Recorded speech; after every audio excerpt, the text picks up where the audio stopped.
I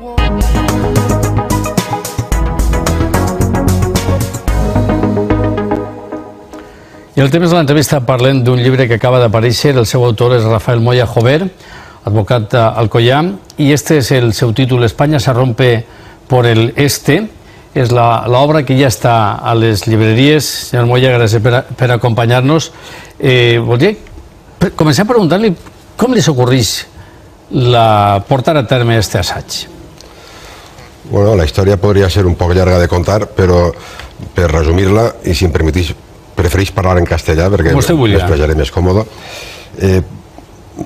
La razón fundamental es la constatación en un momento dado de que el movimiento nacionalista catalán va expandiéndose hasta alcanzar la frontera valenciana, Castellón, Valencia, Alicante, hasta la misma frontera de Murcia, en una especie de invasión pacífica casi inocua. Y en la medida en que voy haciendo constancia de la existencia de esa invasión es cuando surge la inquietud de plantearme las preguntas de cómo está sucediendo, qué está sucediendo y si realmente existen razones para que esto suceda. Podem parlar de tot això, podemos hablar de todo esto, pero es decir, en principio podía pensarse que España se rompía por el norte, ¿no? Es decir, donde teníamos la amenaza de ETA, de que estos días precisamente es noticia. Quería preguntarle, señor Moya, por este último comunicado, en que ETA dice lo que dice. ¿Cómo valora usted? ¿Estamos ante otra tregua trampa? ¿Cómo lo valora? Desde mi punto de vista, yo creo que nos enfrentamos a una situación que ya es reiterativa, no es nueva. Desde mi punto de vista al menos, es una pura estrategia, para seguir avanzando en un proceso de separación, en el caso del País Vasco, del que no existe al menos ninguna noticia, ninguna constatación que nos pueda permitir pensar que se ha paralizado. La existencia de esta tregua no deja de ser una mera estrategia electoral o electoralista, pero que no supone el cese de su proyecto secesionista. Sí, que los problemas de todos los tenemos por partida doble, pero usted se centra más, y en este incluso va un poco más allá. En el título de España se rompe por el este, dice la cuenta atrás. Esa cuenta atrás es... Bueno, ¿en qué consiste? La cuenta atrás consiste en que en el año 2006 se produce un hecho muy importante en el transcurso del proceso del nacionalismo catalán, cuál es la aprobación por el Parlamento catalán de un estatuto de autonomía que, más allá de ser un mero estatuto, alcanza incluso a ser una especie de pseudo reforma de la Constitución española. Y la cuenta atrás yo la sitúo en el momento en el que, aproximadamente finales de junio o julio del presente 2010, cuando tras 4 años de espera para que el Tribunal Constitucional se pronuncie sobre la constitucionalidad de 48 preceptos que el Partido Popular considera que son inconstitucionales, pues acaba por pronunciarse, prácticamente dando por bueno el proyecto nacionalista del Estatuto catalán. Es justo a partir de ese momento que yo entiendo que surge la cuenta atrás. Y si hablamos de diferencias entre el nacionalismo vasco, que hemos apuntado, y el nacionalismo catalán, ¿usted son los dos igualmente perniciosos, peligrosos? ¿Cómo valoraría y cómo los calificaría? Bueno, los dos tienen un proyecto en común. El proyecto es, de alguna manera, romper la estructura de la histórica España. Lo único que ocurre es que los matices que utiliza el nacionalismo vasco y el nacionalismo catalán son diferentes. No en cuanto al fondo. El fondo, ambos comparten un esencialismo dogmatista, en virtud del cual pues se consideran poseedores de una raza que les distingue y que les hace superiores, pero en las formas el nacionalismo catalán es más sutil, es menos explícito.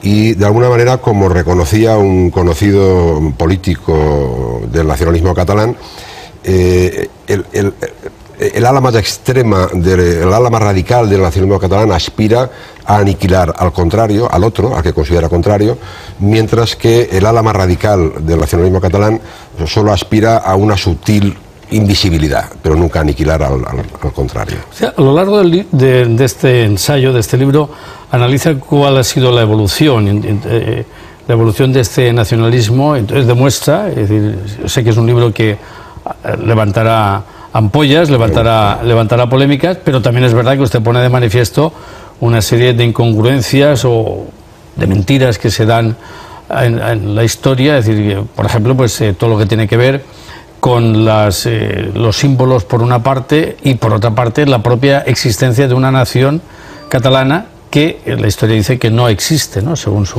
no existe como tal en ningún momento del nacionalismo. La ideología nacionalista se fundamenta en el principio de que existe una diferencia, que esa diferencia ha existido desde siempre, desde milenios, y que existe el derecho a que esa diferencia se le reconozca mediante el atributo de nación diferente.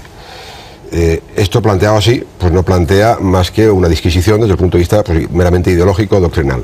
Sin embargo, cuando se analiza el recorrido de la historia de España y dentro de la historia de España lo que es la historia de Cataluña, pues no queda más remedio que aceptar y asumir que Cataluña nunca ha sido tal, nunca ha sido un ente independiente, nunca ha tenido el menor proyecto independentista hasta finales del siglo XIX y primeros del siglo XX, y que su historia no puede ser conocida como no sea imbricada dentro de lo que es la historia de España. En la época romana, no podemos olvidar que Cataluña está imbricada en la Hispania citerior, en la Hispania romana. En la época de los visigodos, el reino de Toledo, por más que durante 3 años estuvo ubicado en Barcelona, lo cual es utilizado de una manera bastante sibilina por el nacionalismo catalán, pues Cataluña pertenecía al reino de Toledo. No había distinción en el territorio peninsular con respecto a Cataluña. La lucha contra el Islam. Y ahora, por llegar a nuestros días, señor Moya, ¿esto cómo nos afecta? Porque aquí también aparece en el propio título de la mentira de la nación catalana del estatut a los países catalanes. Y eso sí que nos toca a los valencianos.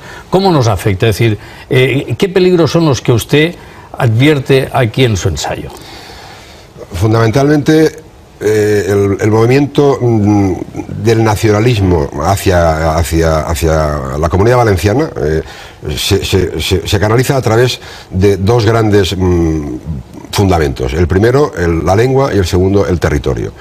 A partir del momento en que Cataluña intenta desarrollar la teoría en virtud de la cual en Valencia no hablamos valenciano, sino que hablamos catalán, considera que estamos hablando un mismo lenguaje y que por lo tanto pertenecemos a un mismo territorio. Ese territorio es denominado els Països Catalans. Bueno, a partir del momento en que a mediados el término de Països Catalans surge en el año 1930, es una acuñación muy reciente. Para nada tiene nada que ver con el medioevo ni con épocas precedentes. Con este proyecto de los Països Catalans lo que se postula es la unidad de nación, Reino de Valencia, antiguo Reino de Valencia, antiguo Reino de Mallorca y Cataluña, en una unidad conjunta, única, que se circunscribe a lo que van a ser los países catalanes. Ese es el donde la lengua es la determinante, porque Aragón no cuenta para nada, salvo esa pequeña franja. Una pequeña franja de la que también se postula su pretensión anexionista por parte del nacionalismo catalán. ¿Cómo nos encontramos al día de hoy? Pues bueno, el proceso de normalización de la lengua, la actitud pasiva y casi incuria por parte del pueblo valenciano, que no ha sido capaz de reaccionar ante ese avasallamiento que hemos tenido por parte del nacionalismo catalán, pues ha hecho que hoy en Valencia pues una inmensa mayoría de valencianos y por supuesto de españoles ya piensan, ya son legión los que opinan que aquí lo que se está hablando es catalán y no es valenciano. En la medida en que aquí estamos hablando catalán, pues ya el sustrato de la lengua ya nos llega aquí. El siguiente paso es culturizar a la Comunidad Valenciana, al Reino de Valencia, a través de falacias, a través de planteamientos absolutamente inaguantables, como son el hecho de que ya se esté considerando como algo asumido que la literatura del siglo XV, del siglo de oro valenciano, no es una literatura valenciana, sino que es una literatura catalana. Joanot Martorell, Ausiàs March son presentados desde Cataluña como autores, como escritores, como poetas catalanes, no como poetas valencianos. El siguiente paso ya es el territorio. Señor Moya, las fórmulas para hacer frente a ese expansionismo, para ese imperialismo, las ofrece también usted en su libro. Bueno, solo existe una fórmula. La fórmula es la concienciación por parte del sentido de identidad valenciana por parte del pueblo valenciano. Algo que lamentablemente pues no se observa. Pero es que no se observa, no ahora, o sea, no se observa en el siglo XVIII. El conde duque de Olivares, cuando se planteó la unificación administrativa nacional de todo el territorio nacional y la unificación de la lengua del castellano en todo el territorio nacional, dejó escrito algo que para vergüenza de los valencianos, pues tenemos que contemplar. Viene a decir, con los valencianos lo que yo quiera, con los aragoneses lo que yo pueda, con los catalanes lo que ellos quieran. Bueno, han pasado 3 siglos o 2 siglos desde entonces. Todos los blandos, ¿no? Efectivamente. Bueno, pues no tot el món pensa de la mateixa manera. Vull dir, ja pensa que sí que hi ha valencians que estan disposats a dir que no i plantejar-ho. Si és el treball que vostè porta en el seu llibre, felicitar-lo, que sigui tot un èxit. Segur que obri la polèmica, però això està bé, no? Perquè la gent que s'acosta als llibres, que es llisga i podam seguir debatiendo. Abierto estoy a la polémica porque el tema creo que lo merece. El sentido de identidad valenciana creo que vale la pena un... L'aposta és molt important, és raó per la qual li agraïm el seu temps i la seva presència, el felicitem per este assaig. Espanya se rompe por el este. Que siguin molts els èxits que aconseguisca, senyor Moya. Muchas gracias. Moltes gràcies.